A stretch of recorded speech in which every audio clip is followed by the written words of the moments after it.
안녕하세요. 캘리그라퍼 이용선입니다. 자, 오늘은 전업 캘리그라피 작가로 활동을 하면서 특히나 강의를 하는 방법에 대해서 알려드리겠습니다. 자, 캘리그라피 강의를 하려면 어떻게 해야 되는 것이냐? 일단 가장 먼저 필요한 게 있겠죠. 내가 강의를 하기 위한 준비가 선행이 되어야 돼요. 당연히. 그러자면 뭐 교수법을 익혀야 된다, 뭐 여러 가지가 레슨 플랜을 짜야 된다, 여러 가지가 있겠지만 당연한 건 일단 나만의 커리큘럼이 있어야 됩니다.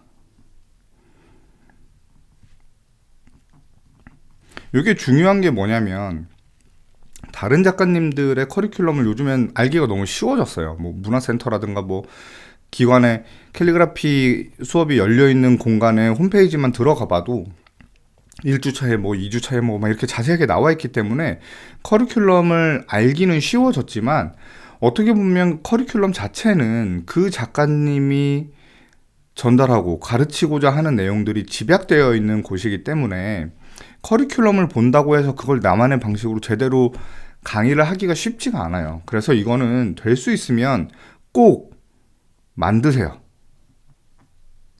이게 왜 만드는 게 중요하냐면 커리큘럼을 짜면서 내가 잘하는 게 뭐고 내가 수업 시간에 이런 거를 했을 때 다른 사람들한테 좀 더 캘리그라피 강의에 대한 포인트들을 딱 잘 짚어서 설명해 줄 수 있겠다라는 것들을 만드시면 됩니다. 이걸 왜 만들어야 되냐면 작가님들마다 이제 캘리그라피의 이론적인 내용을 주로 다루시는 분들이 계시고 기초를 굉장히 중요하게 생각을 하시는 분들도 계신단 말이에요. 반면에 아기자기한 소품이나 제작을 위주로 강의를 하시는 분들도 계시기 때문에 나는 어디에 속하는지를 꼭 파악을 하시고 나의 강의 그 성향에 맞는 커리큘럼을 꼭 짜보시길 바라겠습니다. 자, 커리큘럼을 짜는데 여기에 선행돼야 될 것도 있겠죠, 당연히. 첫 번째로 도구.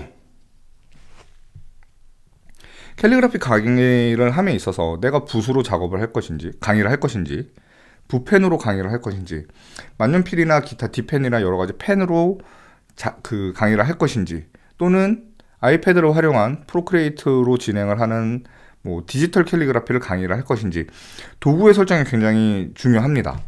물론 이제 도구에 따라서 커리큘럼이 완전히 바뀌겠죠. 도구에 대한 설정도 당연히 필요하고, 뭐 물론 이것보다 위에 선행되어야 할 것은 내가 뭐 한글을 가르칠 것이냐, 영문을 가르칠 것이냐, 뭐 한자를 가르칠 것이냐는 뭐 당연히 사전에 짜여져 있을 테니까 그거는 뭐 크게 제가 따로 설명해 드리진 않겠습니다. 도구에 대한 설정을 하시고 그 도구에 맞는 커리큘럼을 일단 먼저 만드시길 바라겠습니다. 그리고 이제 요게 중요한 거예요. 홍보. 내가 강의를 시작을 할 건데 어떻게 해서 사람들이 알고 찾아오게 할 것이냐. 이제 이게 문제가 요즘에는 이거를 다 어떻게 하시냐. 뭐 SNS 하시죠.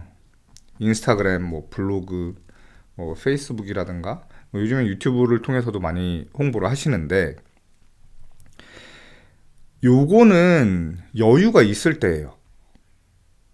내가 나의 공간을 가지고 있고 뭐 홍보가 되다 보면 사람들이 들어오겠지 라고 할 때, 이게 지금 SNS로 홍보를 하는 건 이거는 그냥 지속적인 홍보라고 생각을 하시면 됩니다. 내가 처음 시작하는데 SNS로 홍보해서 수강생 모집해야지, 그런데 뭐 3개월, 4개월, 뭐 6개월 막 이렇게 모집이 안 되면 이게 큰 문제란 말이에요. 더군다나 내가 임대를 해서 공방을 얻어서 진행을 한다. 그럼 이게 큰 문제이기 때문에 요거는 그냥 지속적으로 내가 계속 뭐 매월 초 아니면 매월 말에 다음 달 수강생 모집에 대한 안내 뭐 이런 정도를 한다고 생각을 하셔야 되는 거고, 내가 처음 시작을 할 때 동시다발적으로 빠바바바박 홍보를 할 수 있는 가장 좋은 건 뭐냐면 이거는 이제 개인적인 추천입니다. 문화센터예요. 문화센터는 오래 나가시면 오래 뭐 나가셔도 좋긴 하겠지만, 나가보신 분들은 아시겠지만 이제 문화센터 강의가 사실 이게 뭐 강사비가 높거나 해서 뭐 돈이 되는 강의는 아닙니다. 저도 지금 문화센터 강의를 계속 나가고 있고 하지만 이 문화센터를 나가는 이유는 제가 여기에 홍보에다 넣어놨잖아요. 그러니까 내가 그냥 돈 조금 받고 홍보하러 다닌다고 생각을 하시는 게 가장 편해요. 예를 들어서 제가 나갔던 이제 강의를 나갔던 곳 중에 뭐 현대백화점 무역센터점이 있다면 강남 신사 뭐 삼성 요쪽에 현대백화점 무역센터점의 문화센터 안내 책자가 나가는 곳 혹은 홍보 페이지 등에 그냥 내 이름과 나의 강의에 대한 설명이 나갔다라는 그런 광고라고 생각을 하시면 돼요. 물론 한번 컨택이 돼서 강의를 진행을 했다라는 것도 분명히 나중에 굉장히 큰 도움이 됩니다. 특히 백화점. 네, 개인적으로는 백화점을 꼭 나가보시라고 설명을 해드리고 싶어요. 물론 요즘에는 시설 좋은 곳이 굉장히 많지만 뭐 여러 가지 시설이라든가 관리라든가 클래스를 진행할 때 있어서의 편의시설은 백화점이 훨씬 좋습니다.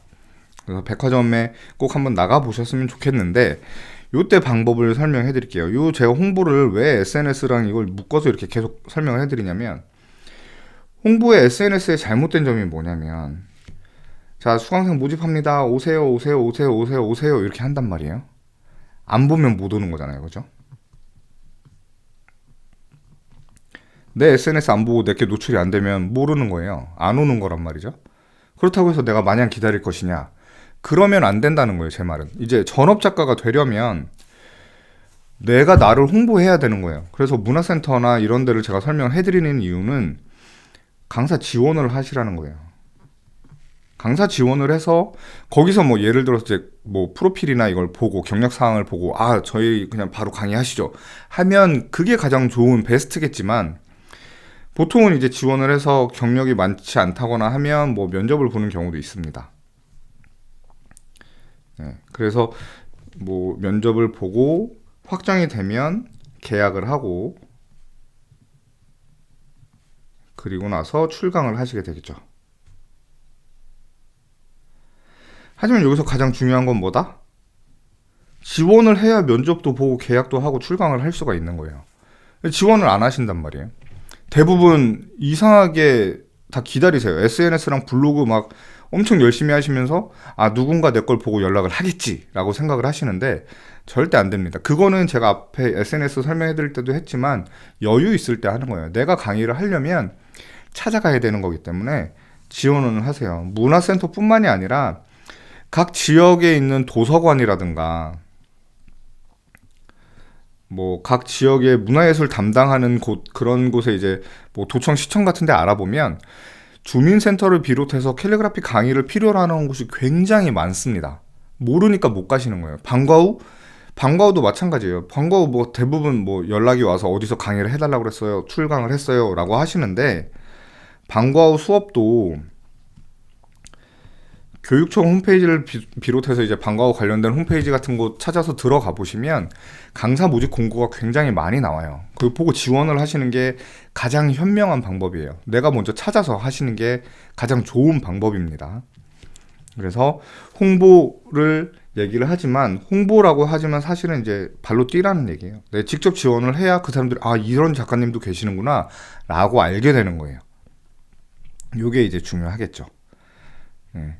그래서 뭐 강의를 할 때 있어서 가장 중요한 거는 제가 생각했을 때는 커리큘럼과 홍보가 일단 가장 중요하고 뭐 어떤 식으로 유지를 할 건지도 굉장히 중요하긴 하겠지만 뭐 커리큘럼은 기초반만 하시면 안 되겠죠. 당연히 기초반 끝나고 나서 뭐 어떻게 가르칠지 그 뒤에 어떻게 가르칠지도 당연히 선행이 그 커리큘럼이 미리 짜져 있어야 돼요.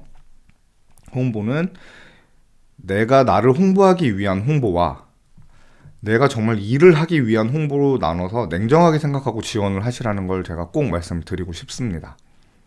그리고 강의를 할 때 중요한 것 중에 세 번째, 요거는 홍보와 더불어서 뭐 포트폴리오가 되겠죠.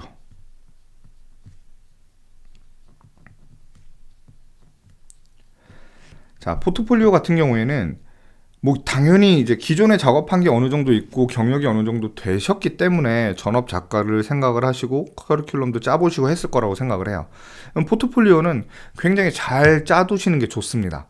제가 여기서 개인적으로 굉장히 비추하는 포트폴리오 스타일 중에 하나는 노트 이렇게 해서 글씨만 계속 넣어놓는 형태들 있죠. 그거는 포트폴리오 기록이라고 할 수가 없어요. 그냥 내 작업 기록집이에요. 그런 거는. 그렇게 해두시면 안 되고, 내가 실제로 작업을 한 거, 아니면 뭐 예를 들어서 시안으로 들어갔던 거라도 내가 이거는 어떤 작업을 한 거고 왜 이렇게 작업을 했고 이게 선택이 됐는지 선택이 되지 않았는지에 대한 기록을 다 남겨두시는 게 좋습니다. 물론 포트폴리오를 막 여기저기 공개할 게 아니니까 그렇게 꼭 준비를 해두세요. 간단하게라도 예를 들어서 이렇게 한 페이지가 있으면 작업물 이렇게 넣고 왜 작업을 했는지, 언제 한 건지, 이 시안이 어떻게 되었는지, 뭐 내가 작업을 한 컨셉은 뭐였는지 이런 식으로 써서 남겨두라는 얘기예요. 나중에 꼭 필요합니다, 이게. 그리고 마지막으로 프로필이 있겠죠. 프로필은 뭐 어떻게 보면 포트폴리오를 간단하게 이제 뭐 몇 줄로 요약해 놓은 거라고 생각을 하시면 되는데, 뭐 이왕이면 연도별로 해두시는 게 좋기는 하지만 연도별로 프로필을 작성하시는 거에 대한 단점이 있습니다. 예를 들어서 연도별로 진짜 꽉 차게 막 월까지 표시를 해야 될 정도로 활동이 많으시다면 지금 이거를 들으실 필요가 없겠죠.